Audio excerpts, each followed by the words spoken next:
नमो अर्हन्ताणम् नमो सेत्थाणम्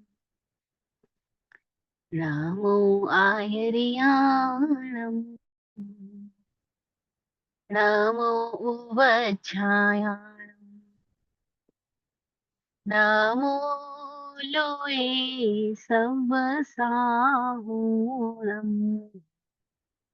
ऐसो पञ्चनमुक्कारो सर्व पावपणासनो मङ्गलानं च सव्येसिं पढमं हवै मङ्गलम् पढमं हवै मङ्गलम्।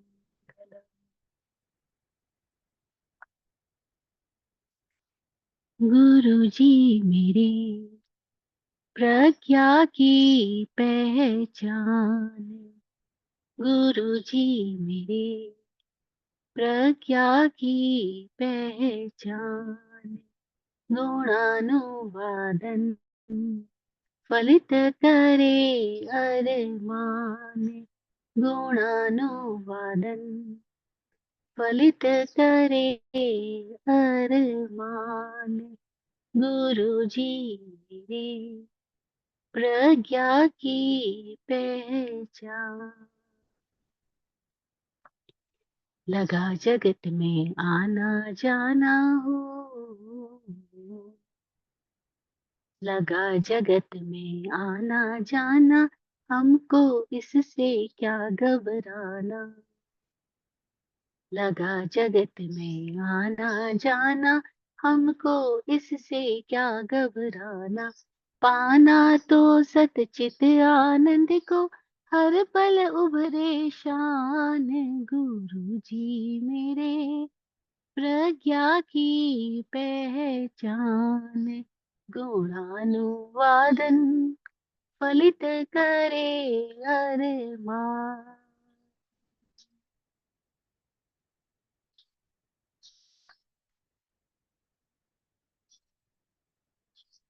चरम तीर्थंकर श्रवण भगवान महावीर स्वामी को भाव में वंदन नमन। चतुर्वेद तीर्थ को प्रणाम। लोक में मौजूद समस्त दिव्य शक्तियों, गुरु शक्तियों को नमन।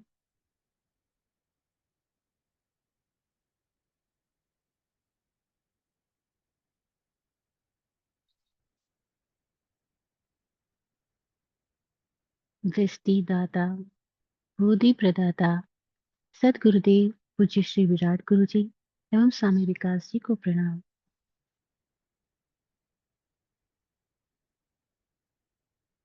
तत्वार्थाधिगम सूत्र के रचयिता वाचक उमा स्वाति जी की प्रज्ञा को प्रणाम।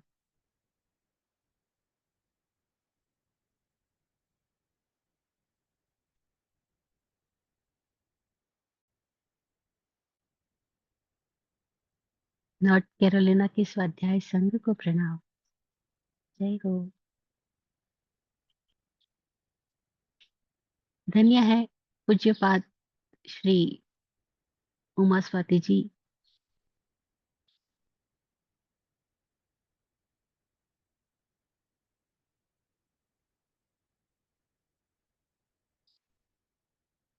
जिन्होंने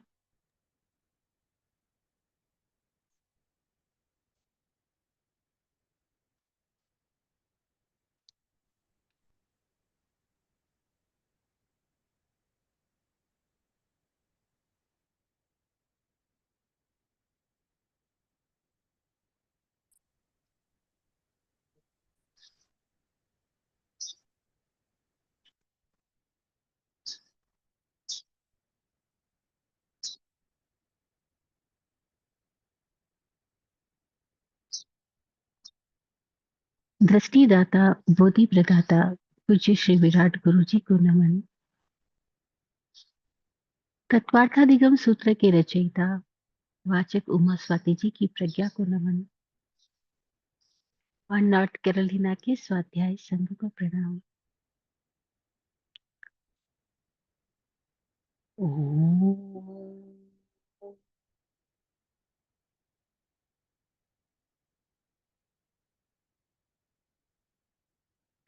ओम।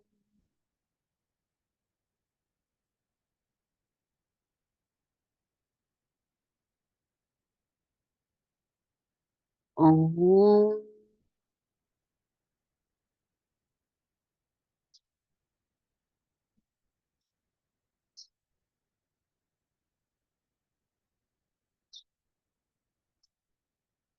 सिद्धा सिद्धिं वदिशन्तु।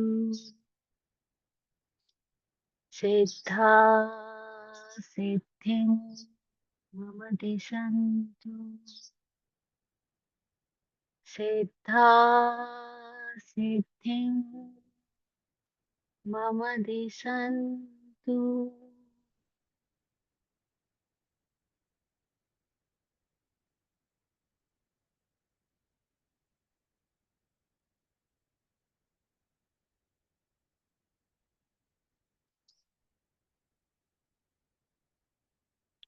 जय हो।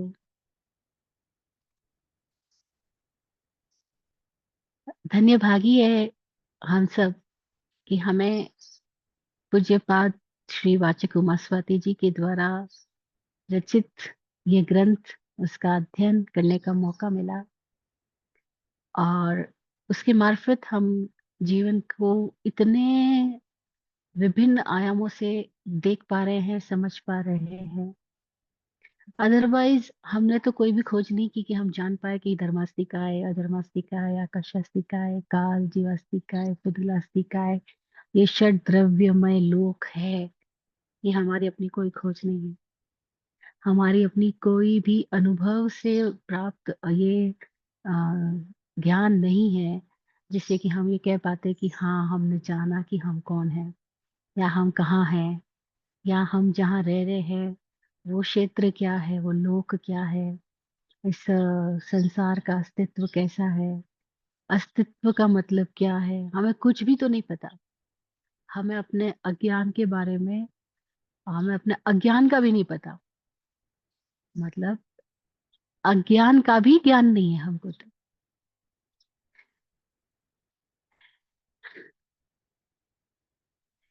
हम कितने अज्ञानी हैं, हमें उसका भी ज्ञान नहीं। तो हम तो क्या ही करते।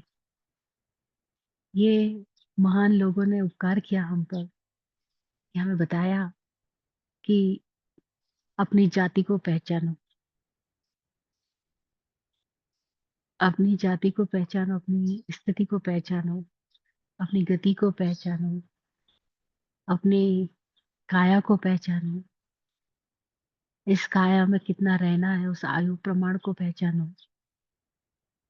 ये काया, ये वाणी, ये मन, ये तुम नहीं हो। तुम इससे अभिव्यक्ति पा रहे हो, लेकिन तुम कुछ और हो, इसको पहचानो। हमें कुछ भी नहीं पता। हमें ये भी नहीं पता कि हम शरीर नहीं है।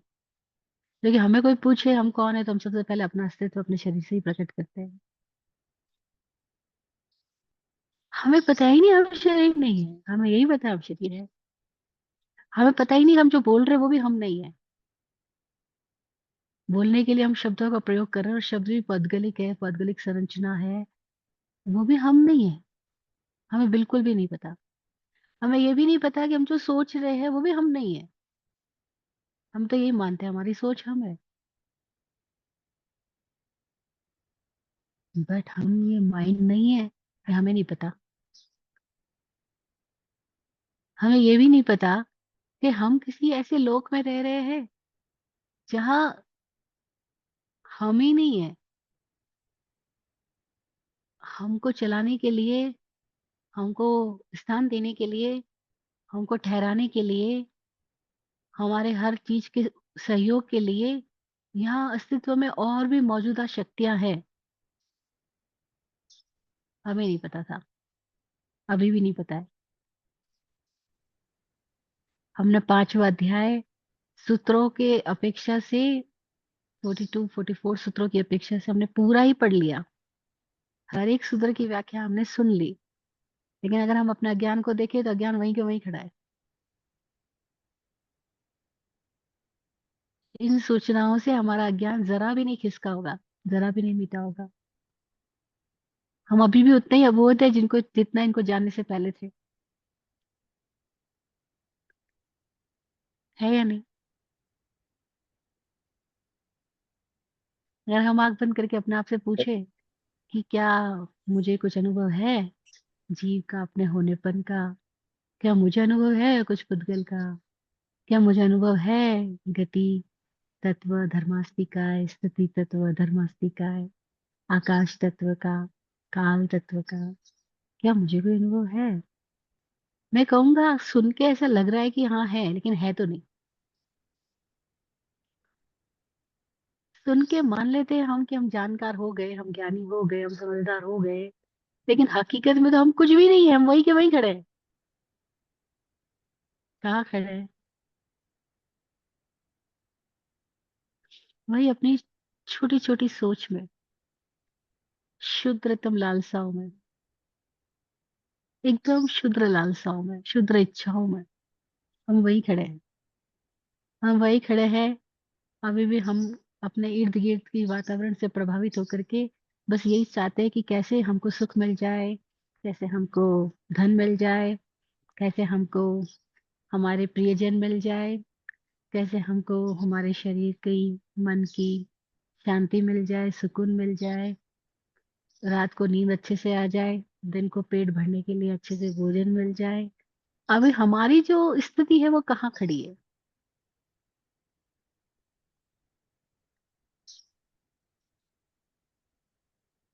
अगर हम अपनी स्थिति के बारे में जायजा लें तो पता लगेगा हम तो बस वही सुरक्षा का साधन खोजते रहते हैं, सुविधाओं के साधन खोजते रहते हैं, और अपने उस नाम को जिससे हम भी परिचित नहीं है, उस नाम को फैलाने के लिए, प्रसिद्धि पाने के लिए उपाय खोजते रहते हैं। हम कहाँ खड़े हैं? हमारी स्थिति तो बड़ी विचित्र है। हमारी ये तत्व ज्ञान ये तो बहुत ही विचित्र है। दोनों ही इतने विचित्र है, हमारी स्थिति भी विचित्र है, तत्व ज्ञान भी विचित्र है। और कहीं कोई तालमेल नहीं है। हम अपनी स्थिति से देखें तो कहीं कोई तालमेल ही नहीं आएगा। हमें बिल्कुल भी याद नहीं आती होगी किसी क्षण भी कि धर्म क्या है, मैं कौन हूँ। इस खाली तब याद आती होगी जब सब लोगों से हमें उपेक्षा मिलती होगी, कोई नकारात्मकता मिलती होगी, कोई अभाव से हम पीड़ित हो रहे होंगे। खाली तब याद आती होगी कि आखिर मैं हूँ कौन, क्यों आया इस धरती पे।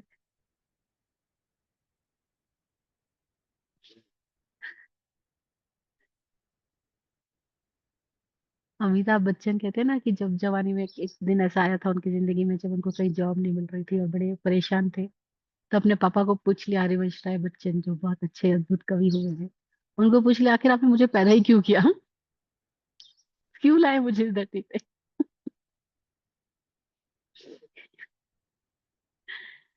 तो ये सवाल कब उठता है?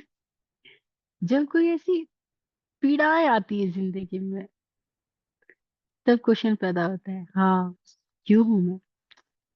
तब भी क्वेश्चन का तात्पर्य इतना ही होता है कि पीड़ा क्यों है और ये पीड़ा कैसे हट जाए बस। छोटी छोटी पीड़ाएं हमें पता है, छोटी छोटी चिंताएं हमें पता है, छोटे छोटे दुख हमें पता है। लेकिन हम लोग कितने आ, अजीबोगरीब प्राणी हैं कि हमें अपना वास्तविक दुख भी नहीं पता और वास्तविक पीड़ा भी नहीं पता। हमें अपनी असली पीड़ा भी नहीं पता। छोटी छोटी पीड़ाएं तो पता है कि कोई प्रिय का साथ छूट गया तो पीड़ा हुई, कोई शरीर में बीमारी आ गई तो पीड़ा हुई, धन छूट गया तो पीड़ा हुई, अपमान मिला तो पीड़ा हुई। ये छोटी छोटी पीड़ाएं हमें पता है। लेकिन हकीकत में हमारी वास्तविक पीड़ा क्या है वो हमें पता ही नहीं है।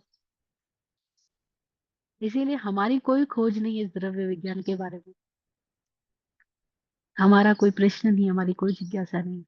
हमारी जिज्ञासा बस इतनी होती है कि कैसे मैं अपने माहौल में सबसे ज्यादा सुखी, समृद्ध, शांत, समझदार, विवेकवान, प्रज्ञावान, इंटेलिजेंट इंसान दिखलाई पड़ जाऊं।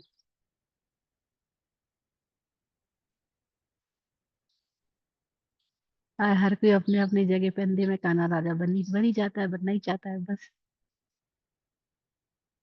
लेकिन कोई आंखें भी होती है, वो हमें नहीं पता। कोई ऐसी आंख भी होती है जिसके लिए विराट गुरु जी एक प्रार्थना में लिखते हैं कि आंखें दो गुरु देख लो, बिना आँख की बात सेवे सदगुरु चरण को, सो पावे साक्षात गुरु जी, कृपा करो मुझ पर, कृपा करो मुझ पर निगंजा, कृपा करो मुझ पर। कहते ऐसी आंखें दे दो जिसे बिना आंख की बात को भी मैं देख लूं। क्योंकि ये तो बिना आंख की बात है, हमारे लिए पास तो वो आंखें ही नहीं जिसे हम धर्मास्ती का या धर्मास्ती का है को समझ पाए। हम जितनी भी व्याख्याएं विवेचनाएं सुन रहे हैं, कर रहे हैं, ये सारे कुछ बौद्धिक व्यायाम है, सारा कुछ। और बहुत प्यारी बात कुछ दिनों पहले ही मैंने सुनी कि बुद्धि केवल दरवाजा है, द्वार है। अस्तित्व में प्रवेश करने के लिए, अपने ही जीवन में प्रवेश करने के लिए, अपने ही इस विराट अस्तित्व को जानने के लिए बुद्धि केवल एक दरवाजे की तरह है, द्वार की तरह है, जिससे हम भीतर प्रवेश कर सकते हैं, अंदर जा सकते हैं।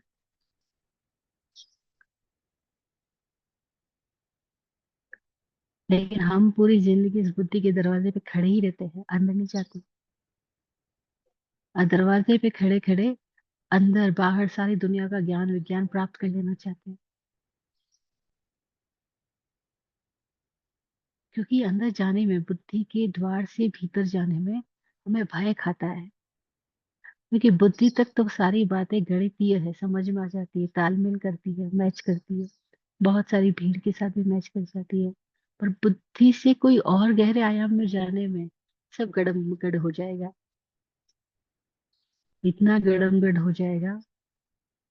बहुत प्यारी बात विराट गुरु जी कहते थे कि जब गाथापति आनंद, जो प्रभु महावीर के समणोपासक थे, उनके भीतर जब उपवास, औषध और अनुसंधान, स्वाध्याय और ध्यान से जब अवधि ज्ञान की स्थितियां पैदा होने लगी, तो सारी रेखाएं चित्र विचित्र हो गई। अब वो जो अब तक जान देख रहे थे वो कुछ और था, अब वो जो सृष्टि को कुछ और आयाम से जान देख रहे हैं। तो उनके भीतर अलग ही तरह की जिज्ञासाएं भी पैदा हुई। जिज्ञासा भी पैदा हुई कि जो मैं जान रहा हूँ वो ठीक भी है कि नहीं है, जो मैं देख रहा हूँ, जो मैं महसूस कर रहा हूँ वो क्या है। तो वो इंतजार कर रहे हैं कि भगवान महावीर के दर्शन हो जाए तो मैं उनसे पूछ सकूं। लेकिन अब उनके शरीर में वो सामर्थ्य नहीं कि वो भगवान महावीर के पास जा सके। अब भगवान महावीर उनकी नगरी के बाहर आकर ठहरे, ये उनको पता लगा तो उनके चित्त को बड़ा सुकून मिला कि मेरी प्रार्थना यहाँ तक तो पहुंची कि भगवान महावीर आ गए, लेकिन अब मैं कैसे उठ के जाऊं। वो नहीं जा पाते। पर प्रभु तो घट घट के ज्ञानी है। वे इंद्र बुद्धि गौतम को भेजते हैं कि आज तुम भिक्षा लेने जब निकलो तो आनंद के द्वार पे जाना। आनंद अपनी पौषधशाला में ध्यान में है, उसको भेंट करके आना, जानबूझ करके भेज। आज जब वे आनंद के पास जाते हैं, आनंद रोम रोम पुलकित हो जाता है। क्योंकि आनंद प्यासा था और कुआं खुद चल के उसके पास आ गया। तो आनंद की तो शारीरिक ये स्थिति भी नहीं कि वो चरणों में प्रणाम करने के लिए आगे बढ़ सके। वो निवेदन करता है कि आप ही आगे पधारिए ताकि मैं आपके चरणों में सिर झुका सकूं। और फिर वृद्धावस्था है, तपस्या से शरीर जीर्ण शीर्ण भी हो रहा है। और उन्होंने प्रश्न किया कि बनते, मुझे ये दिखाई पड़ रहा है, क्या ये ठीक है? गौतम कहते हैं नहीं नहीं, इतना ज्ञान और ऐसा ज्ञान एक समणोपासक को कैसे हो सकता है? और ये सब तुम्हें दिखाई पड़ रहा है। गौतम को भरोसा नहीं होता। गौतम कहते नहीं नहीं, तुम्हारे ज्ञान में हो सकता है कि भ्रम हो, तुम्हें इसका प्रायश्चित करना चाहिए। तुमने ध्यान में जो कुछ देखा है वो ठीक हो जरूरी नहीं है। आनंद कितना मजेदार है। वो कहता है कि भंते, क्या जिन पथ पर सत्य अनुभव का भी कोई प्रायश्चित होता है? अब यहाँ पर इंद्रवती गौतम को कंफ्यूज कर दिया।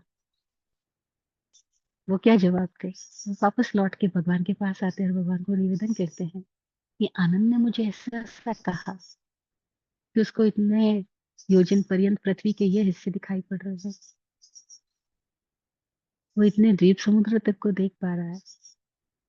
क्या बनते उसको ये ज्ञान हो सकता है? क्या ये ज्ञान हुआ है? क्या सचमुच में उसका अनुभव ठीक है या वो मिथ्या है, भ्रम में है? श्रवण भगवान महावीर कहते हैं गौतम, तुम्हें प्रायश्चित करना होगा, क्योंकि उसका अनुभव यथार्थ है, निशंक है। तुमने उसके प्रति जो संदेह किया, ये तुम्हारी भ्रमणा है। और गौतम बिना भिक्षा किए, गोचरी किए, तुरंत लौट करके वापस गाथापति आनंद की पौषधशाला में जाते हैं और उनसे क्षमा मांगते हैं। आनंद के तो अश्रु बह रहे हैं। कह रहे बनते, मैं आपसे इसलिए कुछ नहीं कह रहा था, मेरा कोई अभिनय हुआ तो मुझे माफ करो। गौतम कहते नहीं, अभिनय मुझसे हुआ। मैंने ज्ञान की आशा न की, मैं नहीं समझा कि तुम्हें ये ध्यान में अनुभव जो हुआ है वो तुम्हारा सत्य है। तुम्हारा सत्य निशंक है, सत्य का अनुभव निशंक है। ये अनुभव से था ज्ञान। वहां उन्होंने जाना, हाँ ये पृथ्वी क्या है, लोक क्या है। भगवान ने तो वो राह दिखाई कि हम कैसे अनुभव के रास्ते पहुंच जाए, कैसे हम अपनी आंखें खोल लें। लेकिन हम भी बड़े मजेदार लोग हैं, हम आंखें खोलना ही नहीं चाहते। हम हमेशा ही चश्मे ही लगाना चाहते। मान्यताओं का, जानकारियों का, संस्कारों का, परिपाटियों का, रिवाजों का, बस हम सब तरह के रंग बिरंगे चश्मे लगा के बैठ जाते हैं और मान लेते हैं कि मैं जो देख रहा हूँ मेरे लिए वही ठीक है। इसके आगे की मुझे जरूरत भी क्या है? हमारे भीतर खोज भी तो पैदा नहीं होती। लेकिन कुछ लोग हैं जो खोजी है, साहसी है, बुद्धि के द्वार पे अटके नहीं रहते, उससे आगे बढ़ जाते हैं। जानकारियों को ज्ञान नहीं समझ लेते, जानकारियों को केवल सूचना समझते और उससे चैलेंज समझते हैं। जानकारी को चैलेंज की तरह लेते हैं। अच्छा, कोई पहुंचा तो मैं भी पहुंच सकता हूँ, किसी ने जाना तो मैं भी जान सकता हूँ, किसी ने अनुभव किया धर्म अधर्म आकाश जीव पुद्गल का तो मैं भी कर सकता हूँ। उन्होंने इस सूचना को अपनी मान्यता नहीं बनाई, उन्होंने सूचना को अपने लिए दरवाजे खोलने का माध्यम बना लिया। ओह, यानी ये सूत्र रास्ता दे सकते हैं, बता सकते हैं, तो बस ये सूत्र किसी के भीतर से आया है तो मेरे भीतर से क्यों नहीं आ सकते? अगर किसी एक का अनुभव हो सकता है तो मुझे क्यों नहीं हो सकता है? अगर कोई एक जान सकता है तो मैं भी तो जान सकता हूँ। बस ये अपनी उत्कंठा, ये प्रश्न की पीड़ा, और ये तभी पैदा हो सकती है जब शुद्र लालसाओं से हम बाहर आए। पर हम अटके हैं यहीं पर। पूरी जिंदगी मेरा बेटा, मेरी बेटी, मेरा पति, मेरी पत्नी, मेरा परिवार, और पूरी जिंदगी यहीं पे अटक के रह जाती है। हम आगे ही नहीं बढ़ते। हम नहीं मिलते उन लोगों से, हम उनकी बात भी सुनना नहीं चाहते। कुछ दिनों पहले की बात है, अपना एक एक्सपीरियंस शेयर करती हूँ।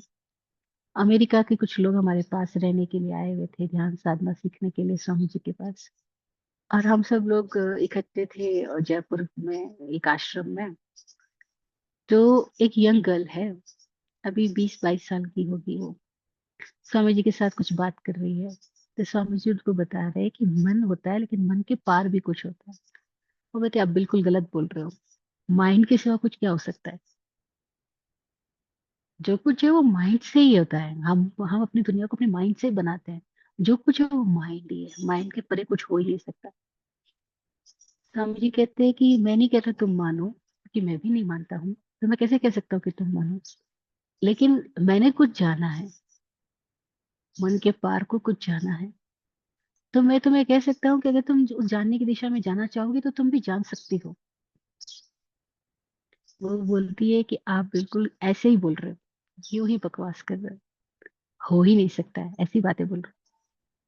और ऐसा बोल के उठ के चली गई। पूरी बात भी नहीं सुनी। उसने अब तक जो किताबें पढ़ी होगी, जो जानकारी इकट्ठी की होगी, उस सब में माइंड की बात आई होगी। और साइकोलॉजी माइंड तक की बात करती है, बियॉन्ड माइंड की कोई बात नहीं करती। तो उसने जो भी साइकोलॉजी के बारे में कुछ भी जाना पड़ा होगा, जिन भी राइटर्स को अब तक सुना पड़ा होगा, वो यहीं तक की बात कर रहे थे। तो वो आगे की बात के बारे में बिल्कुल भी अनभिज्ञ है। कोई बात नहीं, अनभिज्ञ हम सभी होते हैं, हम सभी पैदा होने के साथ थोड़ी सारी कुछ ये अविद्या व्यंजना लक्षणा सारी शक्तियां लेकर आए, सब कुछ जानकर समझ करके आए, नहीं ना। हम सभी तो धीरे धीरे ट्रेंड हुए, लेकिन हम ओपन रहे, तो हम सुनते रहे, समझते रहे, आगे बढ़ते रहे। लेकिन कोई लोग रास्ता ही बंद कर देंगे। वो कहते हैं आप गलत बोल रहे हो, बियॉन्ड माइंड कुछ होता ही नहीं है, जो कुछ होता है माइंड ही होता है। बस वही उनकी यात्रा अटक के खत्म हो जाती है। और वे सुनने सुनते भी नहीं, सुनने से पहले उठ के चले जाते हैं। अब मुझे हैरानी हुई कि हम यूएसए में रहे या इंडिया में रहे, हम कहीं भी रहे, हम अपने अपने अज्ञान से एकदम जकड़े हुए रहते हैं, अपने अज्ञान को एकदम पकड़े हुए रखते हैं। हम अपने अज्ञान के प्रति जानकार नहीं होना चाहते, अज्ञान के प्रति सचेत नहीं होना चाहते, क्योंकि बड़ी पीड़ादायक स्थिति है। ये बहुत ही पीड़ादायक स्थिति है कि हमें अपने अज्ञान के का कोई ज्ञान कराए, तो हमें बहुत पीड़ा होती है। हमें कोई अपने अज्ञान का ज्ञान कराए तो हमें पीड़ा होती है। हमें सौभाग्य नहीं प्रतीत होता है कि अरे वाह, मुझे पता भी नहीं था कि मैं इतना अज्ञानी, और मुझे पता तो लगा। तो गौतम स्वामी महावीर स्वामी के पास वापस गए और वापस बोला कि मैं आनंद के साथ साथ क्षमा मांग के आया हूं। लेकिन मुझे इतनी हैरानी है कि आनंद को ज्ञान हुआ तो मुझे नहीं हुआ। आनंद जान पाया, वो मैं नहीं जान पाया। पीड़ा कुंठा उनके भीतर भी है। अब उनको अपने अज्ञान की पीड़ा हो सता रही है। उस पीड़ा ने द्वार खोले उनके लिए ज्ञान के। हमें जब तक अपने अज्ञान की पीड़ा नहीं सताएगी, तब तक हमें कैसे अपने लिए द्वार द्वार खोलेंगे? तो महावीर ने बताया गौतम को कि क्या ग्रंथि से अटके हुए हो तुम, कौन सी बात को पकड़ के बैठे हुए हो तुम। वो अज्ञान की पीड़ा अगर तुम्हारी सच्ची है तो तुम्हें रास्ता मिलता ही है। बस गौतम ने भी प्रयास किए, अपना पुरुषार्थ जगाया, अपने भीतर की ग्रंथियों का साक्षात्कार किया, और कोई क्षण उनकी जिंदगी में भी आया कि अब वो जिन बातों को अब तक केवल सुन के जान रहे थे, और वो अपने अनुभव से जानने लग गए। तो ये सारा 5 अध्याय तक का हमारा जो भी अध्ययन हुआ, ये अध्ययन स्वाध्याय तभी बनेगा, ये अध्ययन स्वाध्याय तभी बनेगा जब ये अध्ययन हमारे अज्ञान की दिशा में हमें अपनी पीड़ा को जगाने वाला बन जाए, हमें अपने अज्ञान का ज्ञान कराने वाला बन जाए। तो आज के इस सेशन में हम अब तक सुने गए पूरे 5वें चैप्टर को, 5वें अध्याय का सारांश जानना चाह रहे थे। क्योंकि पांचवें अध्याय के 44 सूत्रों को हमने एक एक करके बहुत व्याख्या विवेचना के साथ सुना है। आज हमने सोचा था कि आज हम इस पूरे पांचवें अध्याय को एक साथ सारे 44 सूत्रों को वापस से लेते, रिवाइज कर लेते, ताकि हम नेक्स्ट सेशन में छठे अध्याय को शुरू कर सके। मैं तो वचन से बंधी हूँ, तो आपको सारे अध्यायों के सारे सूत्रों की व्याख्या करने का अपना वचन पूरा करूंगी, यथा संभव, यथा अवसर, यथा शक्ति। अम, लेकिन फिर भी मैं भाव यही भाऊंगी कि ये अध्ययन हमारे लिए स्वाध्याय बने, हमें अपनी दिशा में ले जाने के लिए चैलेंज पैदा करें, और हमारे भीतर दरवाजे खुले, हम बुद्धि पे अटके ना रहे। बुद्धि द्वार है, उससे अंदर या चले जाए। बुद्धि के पार भी कुछ है, मन के पार भी कुछ है, इस जानकारियों के पार कुछ है, उस दिशा में हम आगे बढ़ जाए तो मजेदार बात है। अदरवाइज हम दरवाजे में खड़े रहेंगे तो द्वारपाल बन के पूरी जिंदगी बीत जाएगी, गेट कीपर। तो पांचवें अध्याय को हम सुन रहे थे। पांचवें अध्याय में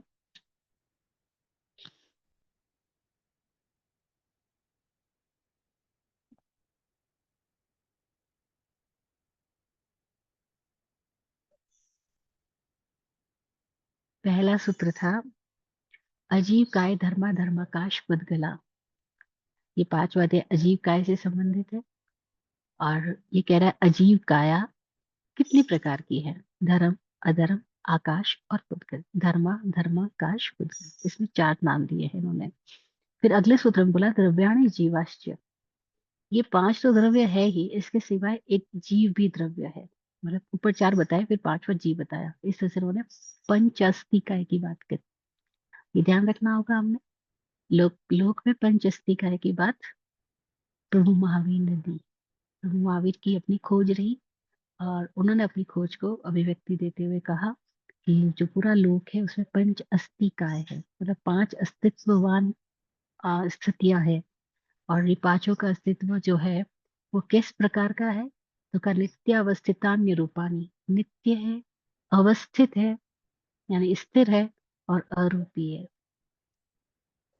नित्य है मतलब इस लोक में ये पंच अस्तिकाय सदा था, है, सदा रहेगा, स्थिर है, चलायमान नहीं है, चंचल नहीं है कि किसी दिन खत्म हो जाएगा। ये लोग बोलते हैं 2012 में सृष्टि प्रलय हो जाएगी, फिर बोलते हैं 2026 में हो जाएगी, फिर कहते हैं कितना भी प्रलय हो जाए अस्तित्व तो अस्तित्व ही रहेगा। तो प्रलय होने पर भी जो कभी नष्ट नहीं होगा उसको द्रव्य बोला है, वो तो सदा रहने ही वाला है, नित्य है, अवस्थित है, अरूपी है। लेकिन अगला सूत्र बोलते हैं रूपी ना पुद्गला, पुद्गल रूपी है। बाकी पंचस्तिकाय में चार तो अरूपी है, लेकिन पुद्गल रूपी है। फिर नेक्स्ट सूत्र बोलते हैं आकाशाद एक द्रव्याणी। आकाश तक सारे द्रव्य एक है, द्रव्य से सारे द्रव्य एक है। इसको समझा था हमने बड़े विस्तार से कि ये द्रव्य की ही बात की जा रही है। द्रव्य द्रव्य से क्या है, क्योंकि द्रव्य को समझने के लिए हमें पांच द्वार खोले हैं। द्रव्य द्रव्य से, द्रव्य क्षेत्र से, द्रव्य काल से, द्रव्य भाव से, द्रव्य गुण से। एक ही चीज को समझने के लिए यहाँ हमने पांच दरवाजे लिए हैं, पांच डायमेंशंस लिए हैं। जैसे आपको जब कहा जाता है कि आप अपनी इस प्रॉपर्टी के बारे में बताइए, तो आप बोलते हो हमारी प्रॉपर्टी की लंबाई इतनी है, चौड़ाई इतनी है, इस प्रॉपर्टी के अंदर आने वाले सामानों की स्थिति ये है।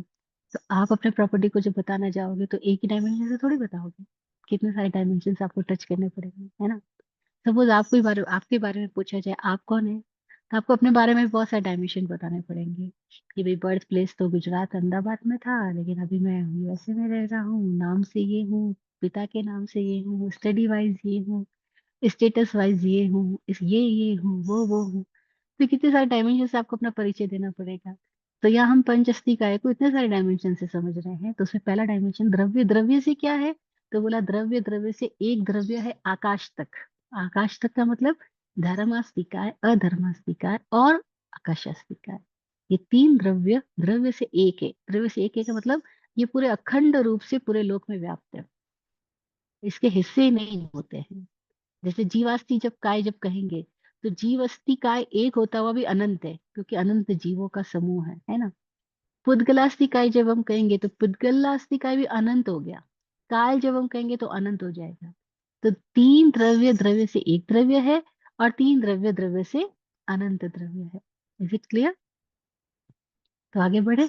आकाशात एक द्रव्यानि के बाद में कहा निष्क्रियाणि च, यानी कि आकाश तक के जो द्रव्य एक द्रव्य बताए गए हैं, वो निष्क्रिय द्रव्य भी है, सक्रिय द्रव्य नहीं है, क्रियमाण नहीं है। ये कोई क्रिया करने वाले द्रव्य नहीं है। कोई द्रव्यों का रोल हो सकता है जो क्रिया करने वाले हो, लेकिन धर्मास्तिका अधर्मास्तिका आकाशास्तिका ये तीनों द्रव्य निष्क्रिय है, यानी कर्ता रूप में कुछ भी नहीं करते हैं ये। इनका होना ही इनका करना है, लेकिन इनका करना इनके होने से जुदा कुछ भी नहीं है। जैसे जीव का होना तो है ही, लेकिन जीव का करना भी है ना।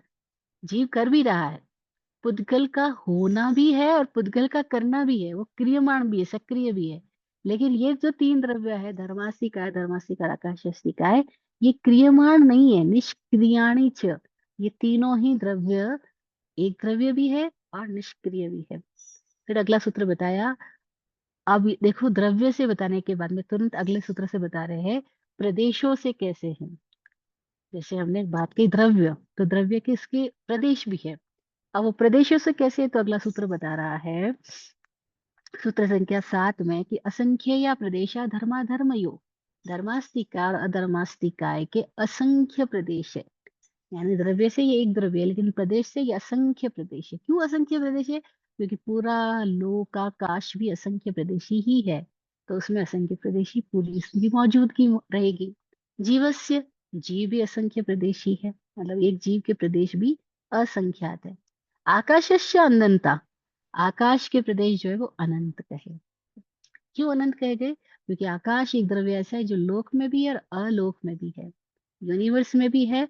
और जिसको हम बियॉन्ड यूनिवर्स कह दे या एंटी यूनिवर्स कह दे, या और कुछ वर्ड दे सके, तो वो अलोक आकाश, उसमें भी आकाश मौजूद है। क्योंकि आकाश की मौजूदगी का होना अजीबो गरीब है ना, क्योंकि आकाश तो केवल खाली स्थान का नाम है और खाली स्थान तो सर्वत्र है। अगला सूत्र कह रहा है, प्रदेशों की व्याख्या कर रहे हैं हम यहाँ पे। तो अगला सूत्र 10वां सूत्र कह रहा है संख्या या संख्याश्च पुद्गला नाम। पुद्गल जो है उसके प्रदेश कितने हैं? संख्यात भी है, असंख्यात भी, और च बोल के अनंत भी बोल दिया, पहले पिछले वाले से कनेक्ट कर दिया।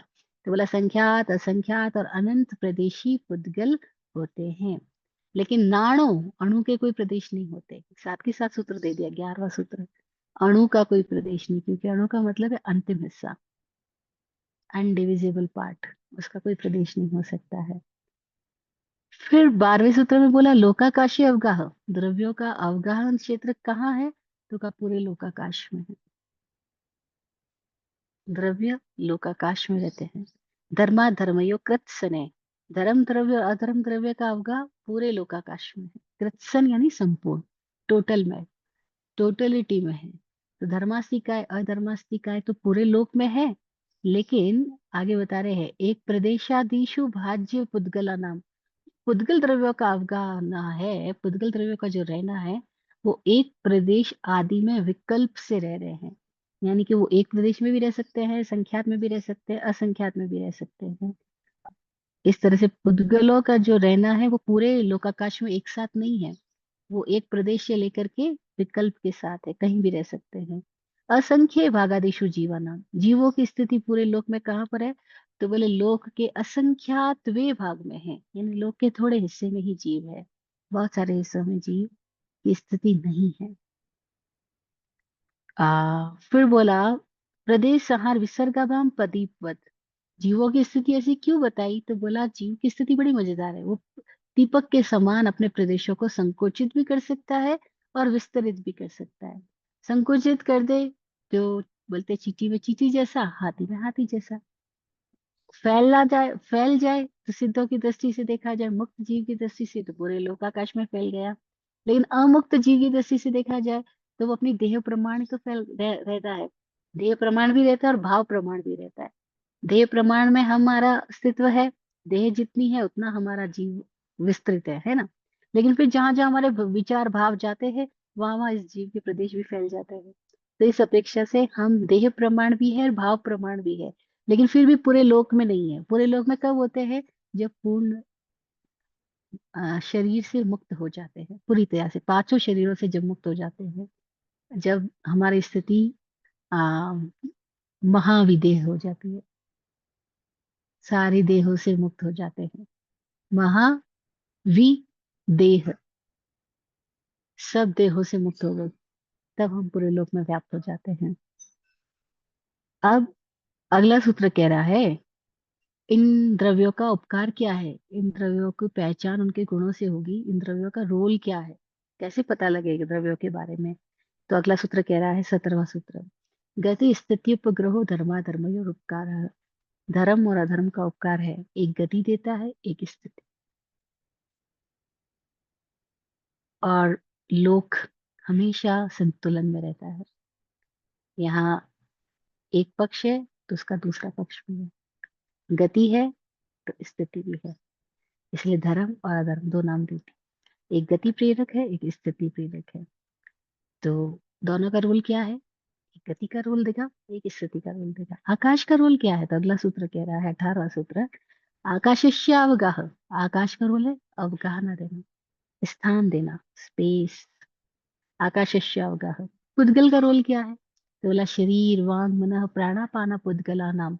शरीर, वाणी, मन, प्राण, अपान, श्वासोश्वास, ये सब कुछ पुद्गल का रोल है। बड़ी मजेदार बात है ना?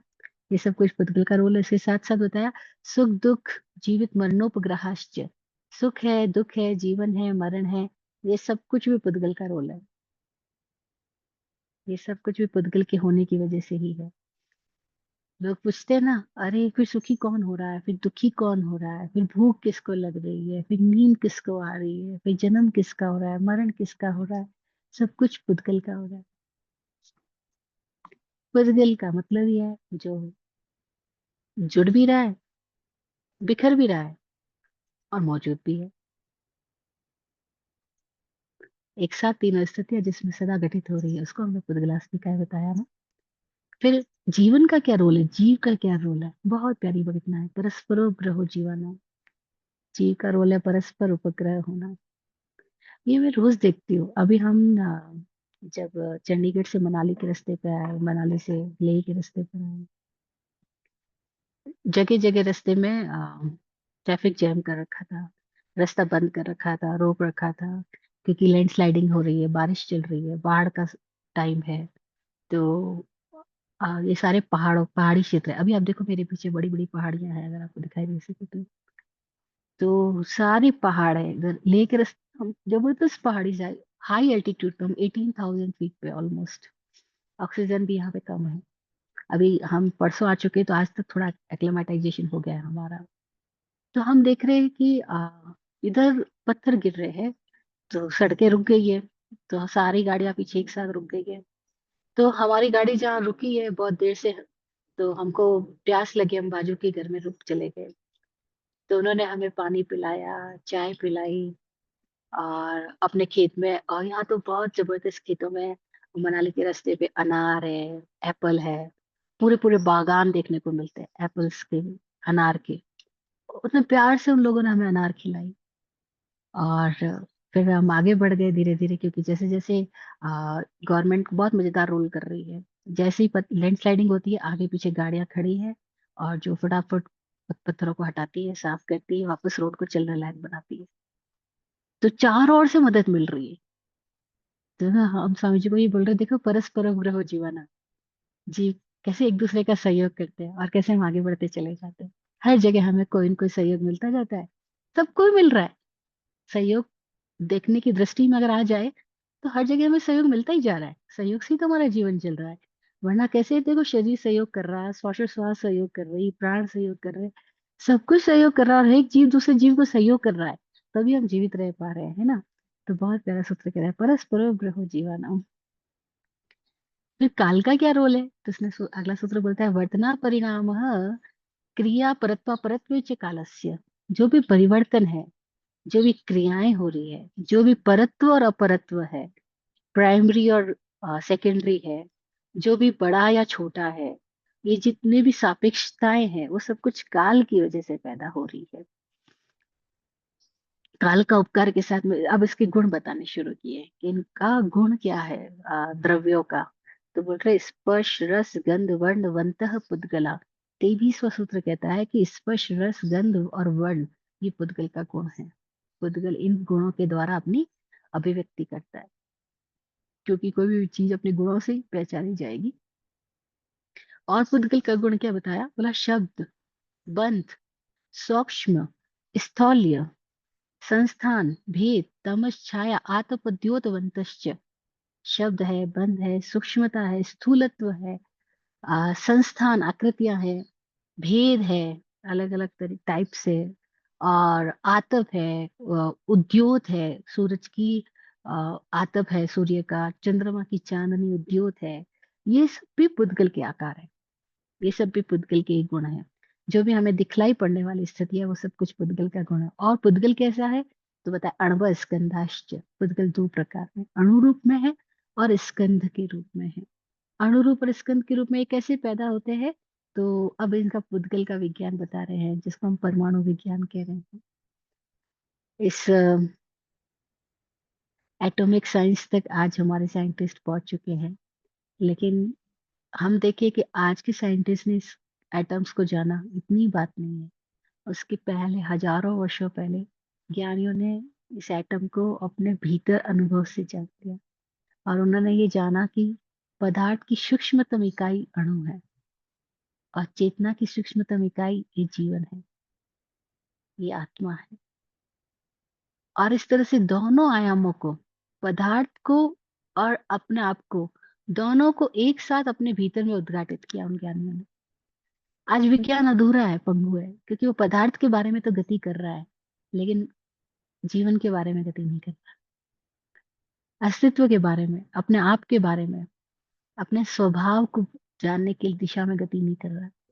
और जब तक खुद को जानने की दिशा में गति नहीं होती, यानी धर्म की दिशा में गति नहीं होती, तब तक पदार्थ की दिशा में की गई सारी प्रगति विनाशकारी साबित हो जाती है।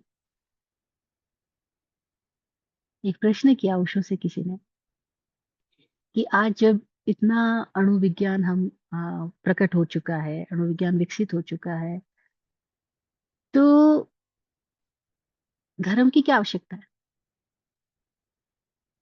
आत्मा को जानने की क्या आवश्यकता है। अभी अगर हम इस क्वेश्चन को और एलोबरेट करें तो बात ठीक भी लगेगी, क्योंकि हमको जीने के लिए जो कुछ चाहिए वो आज साइंटिफिक सारी प्रोग्रेस से हमें मिल रहा है। नहीं, जहाँ पैसे चाहिए एटीएम मिल गया, वाह, कार्ड्स आ गए, जीपे आ गया, सब कुछ तो आ गया। हाँ, सांस के लिए हमको ऑक्सीजन सिलेंडर भी आ जाएगा, पैसे देके मिल रहे हैं, अपन कितना सब कुछ कर पा रहे हैं। हाँ? बहुत अभी अपन अपनी दुनिया में देखे तो किसको ख्याल आएगा कि परमात्मा, आत्मा, जीव तत्व, इसकी कोई जरूरत भी है क्या, धर्म की कोई आवश्यकता भी है क्या। हमको जीने के लिए जो कुछ चाहिए वो सारा सामग्री सुविधा हमें विज्ञान जुटा के तो दे रहा है।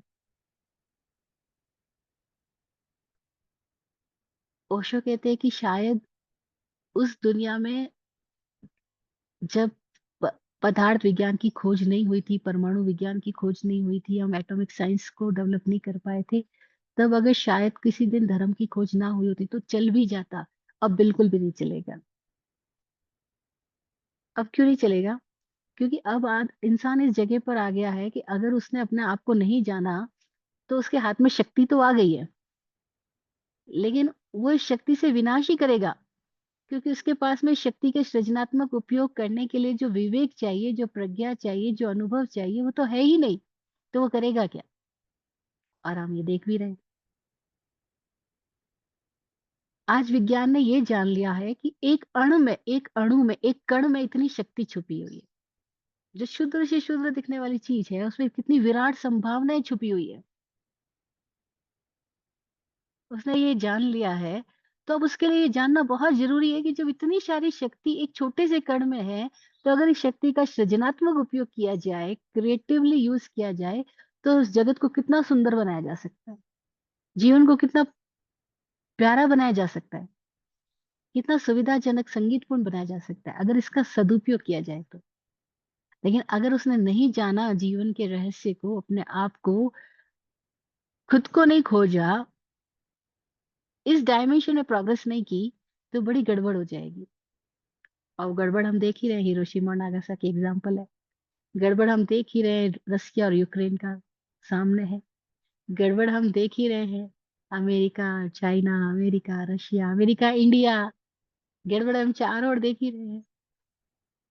और आज तो इतना, ये अणु विज्ञान से जो खोजे होकर के जो उज्जैन बम बनाए जा चुके हैं, वो इतने बम बन चुके हैं कि मनुष्य थोड़े हैं इन बमों का प्रयोग करने के लिए। एक दो बम से ही आदमी पूरी पूरी पृथ्वी नष्ट हो जाएगी। और बम तो कई गुना ज्यादा बने हुए हैं, ना जाने कितनी पृथ्वी नष्ट करनी पड़ेगी, कितने मनुष्य नष्ट करने पड़ेंगे, तब ये बम उपयोग में आएंगे। बम कई गुना ज्यादा है आदमियों की संख्या से, अगर प्रयोग में लाए जाए तो इतने ताकतवर है। लेकिन सब विनाशक प्रयोग हो जाएंगे, क्योंकि आदमी का विवेक नहीं जागा, चेतना नहीं जागी, बुद्धि के पार नहीं गया। उसने हृदय को नहीं जगाया, नाभि को नहीं जगाया, मूलाधार को नहीं जगाया, उसने अस्तित्व की एकता को नहीं पहचाना। और अस्तित्व की एकता को नहीं पहचाना तो वो क्या करेगा? बुद्धि का काम तोड़ना है, खंड खंड करना है। और जो जीवन है वो समग्रता में है, वो जुड़ाव में है। और समग्रता को नहीं जाना तो ये बुद्धि तो विभाजन ही करेगी, बांटती चली जाएगी। और हम देख रहे हैं कि सब सब जगह बंटवारा ही बंटवारा हो रहा है।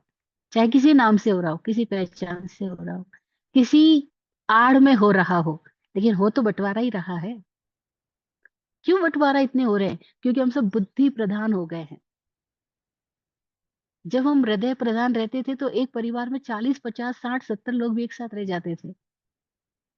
अब हम इतने बुद्धि प्रधान हो गए कि एक घर में दो लोग रहते हैं, तब भी दो दीवारें खींची रहती है बीच में।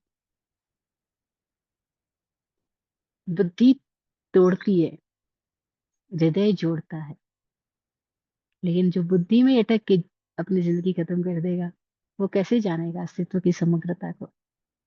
तो ओशो कहते हैं कि शायद किसी दिन आदमी ना जानता परमात्मा को, तो जीवन चल सकता था। क्योंकि वो विनाश भी करता तो कितना करता, लकड़ी से, छुरे भाले से, तीर तलवार से वो कितना तो विनाश कर सकता था, थोड़े ही मनुष्य को मार सकता था। लेकिन आज अगर वो विनाशक होता है तो वो भयंकर विनाशक होगा। इसीलिए बहुत ज्यादा जरूरी है कि अगर एक अणु में इतनी शक्ति है, तो चेतना के एक अणु में कितनी शक्ति होगी। अगर पदार्थ के एक अणु में इतनी शक्ति है कि वो पूरी पृथ्वी को खत्म कर दे, तो बताओ चेतना के एक अणु में कितनी शक्ति होगी कि वो पूरे अस्तित्व को प्रेम से भर दे, सौंदर्य से भर दे, मुक्ति से प्रकट करवा दे। अगर पदार्थ के एक कण में है ताकत, चेतना के एक अणु में कितनी होगी? अगर उस दिशा में हमने खोज नहीं की, उस दिशा में हम लोग तैयार नहीं हुए, तो न जाने ही हम इस धरती को किस दिशा में ले जाएंगे।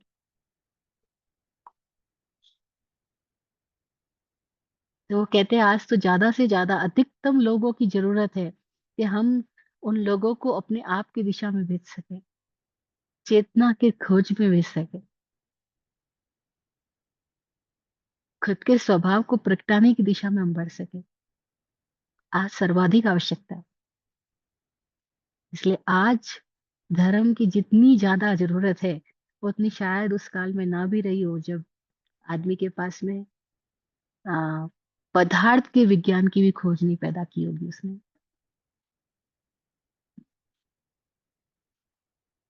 इसलिए बाहर की दृष्टि में तो हम डेवलप हो गए, लेकिन अभी हम कितने अज्ञानी है तो हम ही जान सकते हैं, जानना चाहे तो। अदरवाइज तो क्या। तो हम सूत्र की बात कर रहे थे, 25 सूत्र। अणु कहते हैं अणव स्कंदाश्च, पुद्गल परमाणु और स्कंद दो के रूप में है। और ये पैदा कैसे होते हैं, तो उसका आगे विज्ञान बताते हैं 26वें सूत्र में। संघात भेदेप्य उत्पद्यन्ते, संघात से यानी कॉम्बिनेशन से, और भेद से अलग अलग करके, विभाजन करके ये स्कंद पैदा होते हैं। अब अणु कैसे पैदा होता है? बोला भेदाद अणु। अणु तो भेद से ही पैदा होगा, क्योंकि अणु पैदा नहीं होता है, अणु तो है।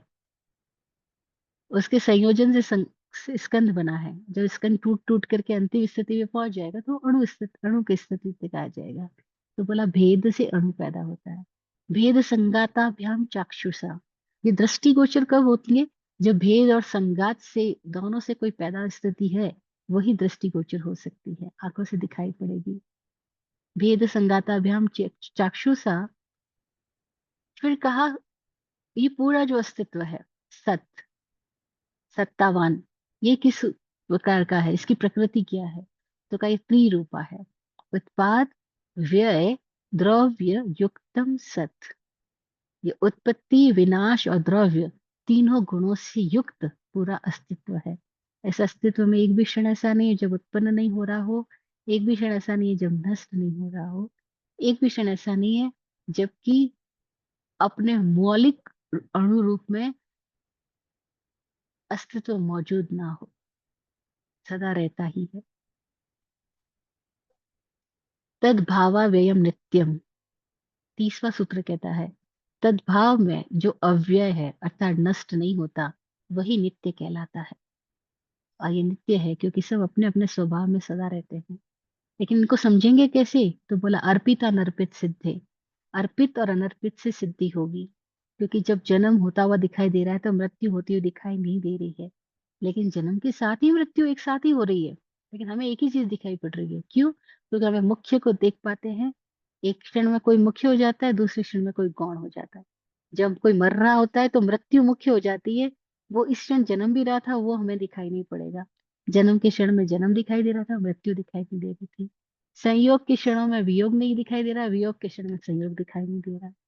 मान के क्षण में अपमान दिखाई नहीं दे रहा, अपमान के क्षण में सम्मान दिखाई नहीं दे रहा।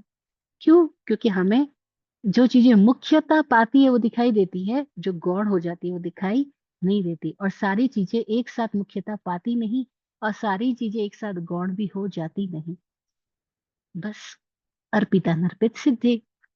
फिर इन अणुओं का बंध कैसे होता है, ये कैसे स्कंद की रचना होती है, वो बता रहे, स्निग्ध रुक्षत्वाद बंध। चिकना और रूखापन, इन दोनों के संयोग से बंध होता है। यानी मोह और घृणा दोनों के संयोग से ही सारी सृष्टि रचना होती है। मोह में चिकनापन है, घृणा में रूखापन है ना। न जगन्य गुणानाम। जगन्य गुण वाले में परमाणुओं में आपसी बंधन नहीं होता। गुण साम्य सदृशानाम। गुण समान हो लेकिन सदृश हो, तब भी बंध नहीं होता। दो चिकना दो रूखा बंधेगा नहीं। तो कब बंद होगा? तो बोला, द्वैधिकादि गुणा नाम तो 35वां सूत्र कहता है, कम से कम द्वैधिक हो, डबल से ज्यादा हो, तो ही इनका आपस में बंद हो सकता है। द्वैधिकादि गुणा नाम तो बंदे समाधि को पारिणामिको। जब बंद पड़ेगा तो कौन किसको बदलेगा? तो बोला, जो अधिक अंश वाला है वो कम अंश वाले को अपने में बदल देगा, कम अंश वाले को अपने में मिला लेगा, है ना। जो अधिक गुणाधिक है, गुण स्तर वाला है, वो कम गुण स्तर वाले को अपने में मर्ज कर लेगा। बस ये सूत्र स्पष्ट है, और ये हर जगह हम देख सकते हैं, जीवन के हर स्थान पे ये सूत्र काम में आते हैं। फिर 37वां सूत्र कहता है, गुण पर्याय व द्रव्यम। द्रव्य क्या है? गुण और पर्याय का समूह द्रव्य है। कालश्चित्य के, कोई कोई आचार्य काल को भी द्रव्य कहते हैं। काल क्या है? सो अनंत समय। वो अनंत समय वाला है, काल अनंत समय वाला है। यद्यपि काल और समय अलग अलग बात है, लेकिन काल में आ, काल समय रूप है, काल में समय है, समय में काल नहीं है। काल में समय है, समय में काल नहीं है। क्योंकि समय में कोई कलन नहीं है, कोई कैलकुलेशन नहीं, कोई भूत और भविष्य नहीं है। समय मतलब अद्धा, इंडीड, जिसका डिवीजन नहीं हो सकता। काल को हम भूत भविष्य वर्तमान के रूप में कहते हैं, लेकिन समय जहाँ ना भूत है ना भविष्य है, और जब ये दो नहीं है तो वर्तमान भी कहने का कोई औचित्य नहीं बचा। समय मात्र समय है। सो अनंत समय है, वो अनंत समय वाला है। द्रव्याश्रय निर्गुणा गुणा। गुण किसको बोला? जो द्रव्य के आश्रित है, लेकिन कभी द्रव्य से निकाले बाहर नहीं किए जा सकते, निर्गुण नहीं किए जा सकते, वे गुण हैं। तद्भाव परिणाम, उनका होना ही परिणाम है। अनादिरादिमाश्च।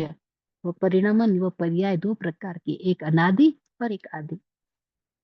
स्वाभाविक जो पर्याय है वो अनादि है, विभाविक जो पर्याय है वो आदि है।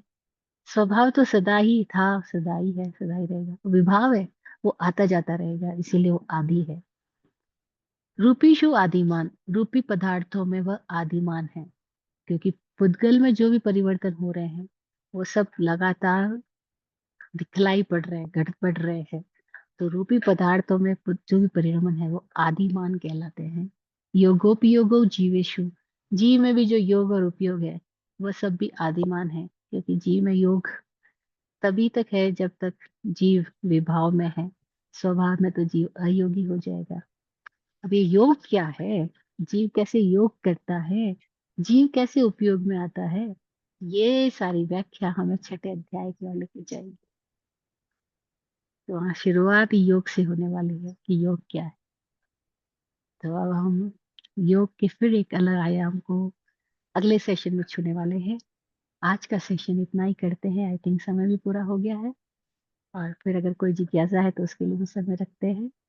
मैं पूज्य विराट गुरु जी की दी हुई आशीर्वचन दुआ सबके लिए पढ़ती हूँ।